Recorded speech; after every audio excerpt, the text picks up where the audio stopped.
சூப்பராக பொரிஞ்சு வருது. இப்போ நம்ம பொரிஞ்சு வந்த சூப்பரான கூழ் வடகம் ரெடி ஆயிடுச்சு. Welcome to Saranya Sathya's kitchen. இன்றைக்கி நம்ம பார்க்க போகிறது அரிசி கூழ் வடகம் எப்படி செய்கிறதுன்னு பார்க்க போகிறோம். அதுக்கு தேவையான பொருட்கள்லாம் என்னென்னு பார்க்கலாம்.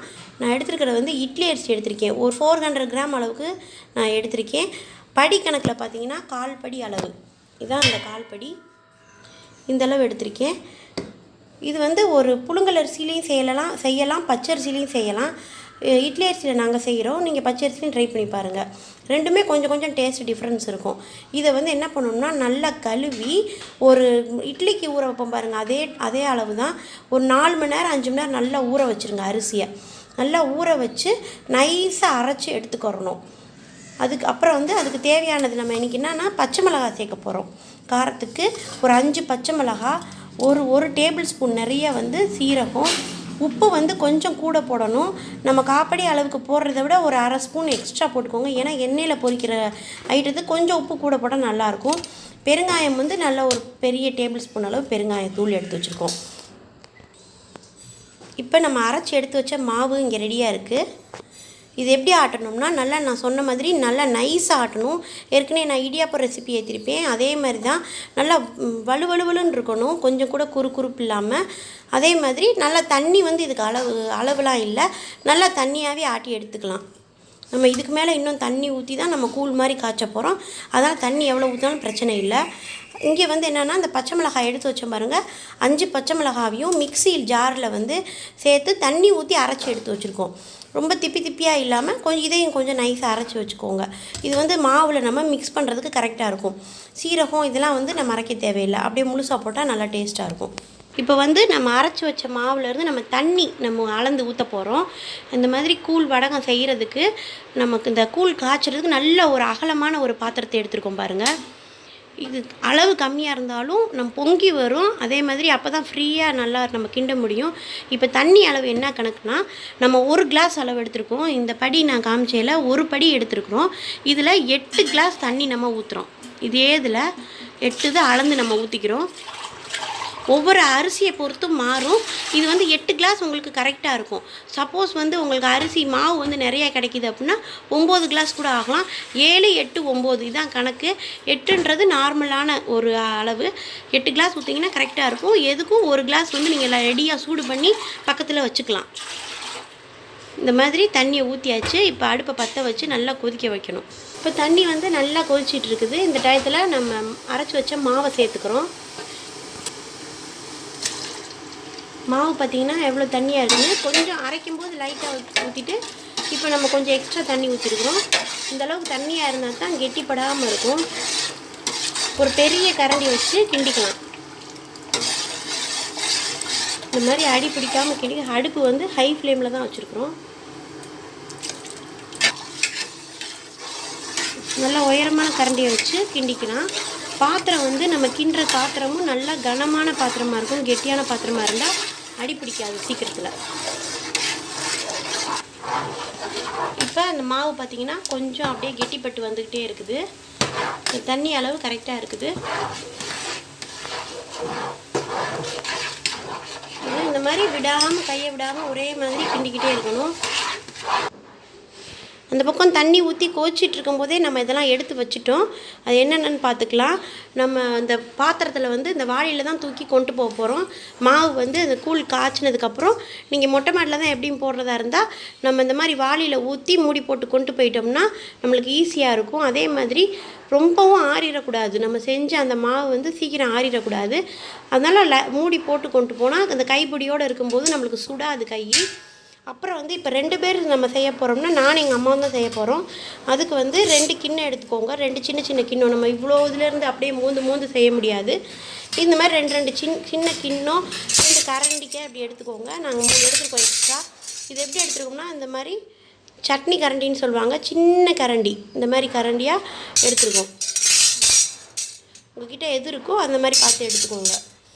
அப்புறம் ஒரு பெரிய குழிக்கரண்டி, அது வந்து இந்த பெருசுலேருந்து இதில் ஊற்றுறதுக்காக பெரிய குழிக்கரண்டி. இது ரொம்ப வருஷமாக வடகம் போடுறவங்களுக்குலாம் இதை விட இன்னும் நல்லாவே டிப்ஸ்லாம் தெரியும். ஆனால் இப்போ பிகினர்ஸ்க்காக தான் நான் சொல்லிக்கிட்டு இருக்கேன்.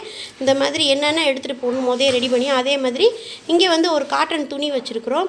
எப்பயுமே வந்து ஒயிட் வேஷ்டி இந்த மாதிரி போட்டிங்கன்னா உங்களுக்கு கலர் எதுவும் ஒட்டாது. இப்போ நீங்கள் இது நார்மல் காட்டன் துணியில் போடலாம். சாயம் போகிற மாதிரி துணி இந்த மாதிரி இருந்தால் போட்டுறாதீங்க. அந்த சாயம் வந்து நம்ம வடகத்தில் ஒட்டிக்கிறோம். அப்புறம் கீழே விரிக்கிறதுக்கு பாய் விரிக்கலாம், இல்லைன்னா இந்த மாதிரி கனமான பெட்ஷீட் விரித்து அது மேலே இந்த துணியை போட்டு நம்ம வடகம் போட போகிறோம். ஒன்று இது எடுத்துக்கலாம், இல்லைன்னா பாய் எடுத்துக்கலாம். இப்போ பார்த்திங்கன்னா தெரியும், அந்த மாவுலேருந்து அப்படியே பபுள்ஸாக வருது பாருங்கள்.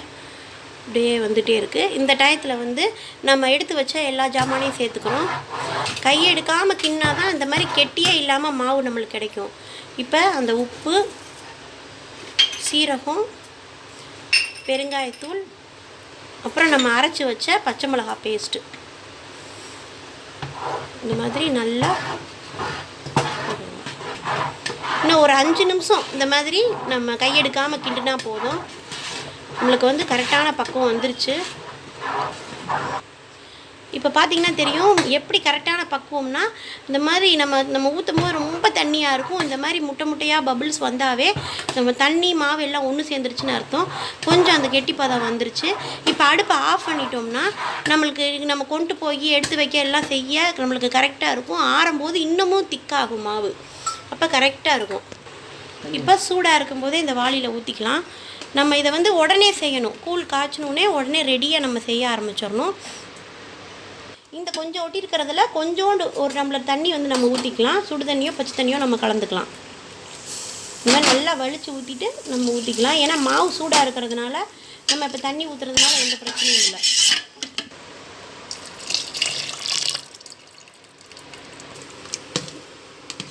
நல்லா மிக்ஸ் பண்ணி விட்டுக்கலாம்.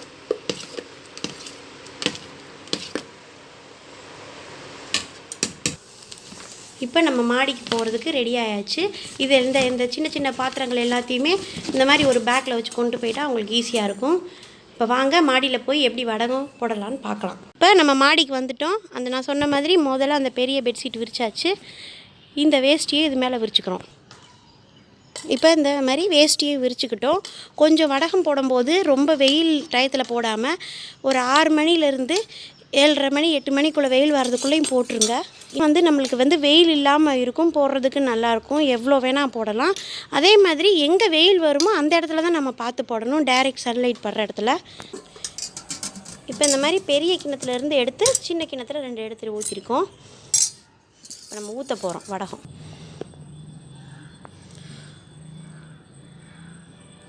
இந்த மாதிரி கொஞ்சமாக கரண்டியில் எடுத்து நம்ம ஊற்றிக்கலாம். இதே மாதிரி எல்லாத்தையும் நம்ம செஞ்சுக்கிறோம். இப்போ எல்லா வடகமும் நம்ம எடுத்து வச்ச மாவில் சூப்பராக போட்டாச்சு. இந்த மாதிரி போட்டுட்டு சுற்றி கல் வச்சுக்கோங்க பறக்காமல் இருக்கிறதுக்கு. இப்போ அந்த அடிக்கிற வெயிலில் வந்து ஒரு 12 மணிலேருந்து ஒரு 3 மணி 4 மணி வரைக்கும் நல்லா காஞ்சிரும். சாயந்தரம் காஞ்சதுக்கப்புறம் எப்படி இருக்குன்னு பார்க்கலாம்.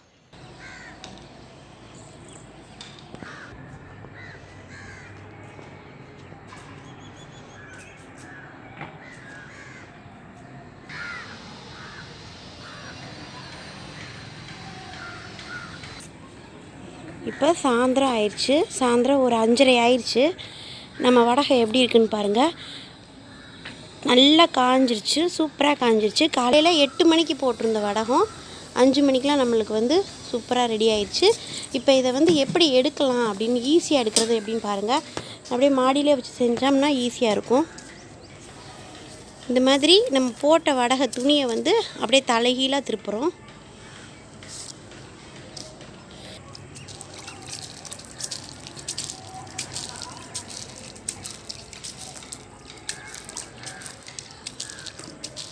இந்த மாதிரி எங்கெங்கே போட்டிருக்கோமோ அந்த இடத்துலலாம் தண்ணி தெளிச்சுக்கோங்க.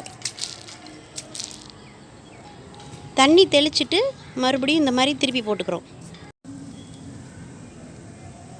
இப்போ இப்போ நம்ம தெளித்த தண்ணி சரியாக வரும். சப்போஸ் இப்போ நிறைய வடகம் போடுறீங்க அப்படின்னா இந்த தண்ணி வந்து நம்ம ஒரு பக்கம் எடுக்கிறதுக்குள்ளே இன்னொரு சைடு வந்து காஞ்சி போயிடும். மறுபடியும் தண்ணியை வந்து நம்ம தெளிச்சுக்கலாம் லைட்டாக, இல்லைன்னா இந்த மாதிரி தொட்டுக்கலாம். இப்படி தொட்டு கையை வந்து தண்ணியில் தொட்டுட்டு நம்ம எடுத்துட்டோம்னா ஈஸியாக வந்துடும். இப்போ துணிக்கு கீழே இப்படி இந்த மாதிரி விரல் வச்சிங்கன்னா ஈஸியாக வந்துடும். இப்போ பாருங்கள், இதே மாதிரி தான் எல்லாத்தையுமே நம்ம எடுக்கணும். இப்போ எடுத்துகிட்டு வந்தாச்சு வீட்டுக்கு. நாளைக்கு மத்தியானம் மறுபடியும் நல்ல வெயில் அடிக்கும்போது இந்த 2 தட்டையுமே தூக்கி நம்ம மாடியில் வச்சிட்டோம்னா, இதே மாதிரி இதே டயத்தில் சாயந்தரத்தில் போய் நம்ம எடுத்துட்டோம்னா நல்லா மொறுன்னு வந்துடும். நம்ம வடகம் சூப்பராக ரெடி ஆயிரும். இதே மாதிரி நல்லா பரப்பி வச்சுருங்க. 2 பக்கம் எடுத்துகிட்டு வந்துட்டு மூடி போட்டுலாம் மூடக்கூடாது. இந்த மாதிரி தட்டில் திறந்து ஒரு இடத்துல வச்சுருங்க. இப்போ இது வந்து கொஞ்சம் ஈரப்பதமாக இருக்குது, கொசு முக்கியம் எறும்பு முக்கியம் அப்படி இந்த மாதிரி நீங்கள் நினச்சிங்கன்னா இந்த மாதிரி தட்டை வந்து இந்த பழங்கள்லாம் மூடுவோம் பாருங்கள் கூட, அதை வச்சு நம்ம மூடிடலாம். இப்படி மூடிட்டோம்னா எந்த கொசு வராது, எதுவும் வராது. நம்ம காலையில் வெயிலில் தூக்கி மாடியில் வைக்கிறதுக்கு நல்லாயிருக்கும். இப்போ நேற்று நம்ம எடுத்து வச்சுருந்தோம் பாருங்கள் வீட்டிலையே. இப்போ காலையில் வந்து மறுபடியும் நல்ல வெயில் அடிக்குது. இப்போ மத்தியான நேரத்தில் இப்படி போய் நம்ம மாடியில் வச்சிட்டோம்னா இன்னும் நல்லா காஞ்சிரும். ஃபேன்லேயே ஓரளவுக்கு நல்லா காஞ்சிருச்சு. நேற்று எவ்வளோ சாஃப்டாக இருந்துச்சு. இப்போ பார்த்திங்கன்னா தெரியும், கொஞ்சம் நல்லா காஞ்சிருச்சு. இன்னமும் நம்ம வெயிலில் வச்சா தான் நல்லாயிருக்கும். சிலது காயாமல் இருக்கும். இந்த உள்ளேலாம் மாவு மாதிரி இருக்கு பாருங்கள், சிலது காயாமல் இருக்கும். அதை வந்து நம்ம இப்போ திரும்பியும் நம்ம வெயிலில் வைக்க போகிறோம். மாடியில் வைக்கும்போது காக்காவோ எதுவும் வந்து கொத்தாமல் சாப்பிடாமல் இருக்கிறதுக்கு இந்த மாதிரி மிளகா வத்தலை சுற்றி போட்டு வச்சுருங்க. நீங்கள் வந்து துணியில் விரித்து வச்சாலும் சரி, தட்டில் விரித்து வச்சாலும் இந்த மாதிரி செஞ்சு வச்சிட்டிங்கன்னா காக்கா எதுவும் சாப்பிடாது. இப்போ நம்ம மத்தியானம் வந்து வச்சோம் பார்த்திங்களா, நல்லா கொஞ்சம் ஈரமாக இருந்துச்சு. இப்போ சாயந்தரம் நம்ம வந்து எடுக்கிறோம். நல்லா முருன்னு காஞ்சிருச்சு. எவ்வளோ கொஞ்சம் கூட ஈரப்பசியே இல்லாமல் இருக்கும். ஒரு நாள் தான் வடகத்தோட ப்ரொசீஜரே அதுதான். முதல் நாள் காலையில் நம்ம போடணும், அப்புறம் சாயந்தரம் வந்து எடுத்துடணும். அடுத்த நாள் வந்து இந்த மாதிரி தட்டில் கொட்டி வைக்கணும். அன்றைக்கி சாயந்தரம் நம்மளுக்கு ரெடி ஆயிடும். 2 நாள் தான் வேலை. நம்ம சூப்பராக ஆயிடுச்சு. இதை இப்போ பொரித்து நம்ம பார்க்கலாம் எப்படி இருக்குன்னு. இப்போ வந்து நம்ம பொரிக்க போகிறோம் நம்ம அரிசி கூழ் வடகத்துக்கு எப்பயுமே எண்ணெயை நல்லா காய வச்சுருங்க. எண்ணெய் நல்லா காஞ்சாதான் நம்மளுக்கு சட்டுன்னு பொரிஞ்சு வரும்.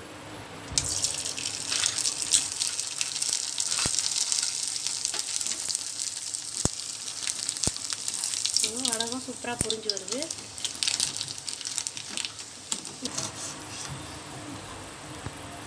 இப்போ நம்ம பொரிஞ்சு வந்த சூப்பரான கூழ் வடகம் ரெடி ஆயிடுச்சு. இதே மாதிரி நல்லா பொரிச்சு எடுத்துக்கோங்க. எல்லாத்தையும் எண்ணெய் பார்த்துக்கோங்க, இது இவ்வளோ தான் ஊற்றிருக்குறோம். ஆனால் நல்லா காஞ்சாதான் அந்த மாதிரி போட்டுன்னே புஷ்ஷுன்னு வரணும்.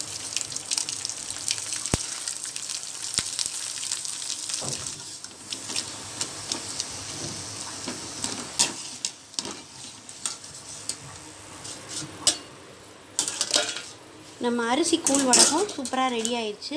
இந்த அரிசி கூழ் வடகம் வீடியோ உங்களுக்கு பிடிச்சிருந்தா இந்த வீடியோவை லைக் பண்ணுங்கள், ஷேர் பண்ணுங்கள், மறக்காமல் சேனலை சப்ஸ்கிரைப் பண்ணி வச்சுக்கோங்க.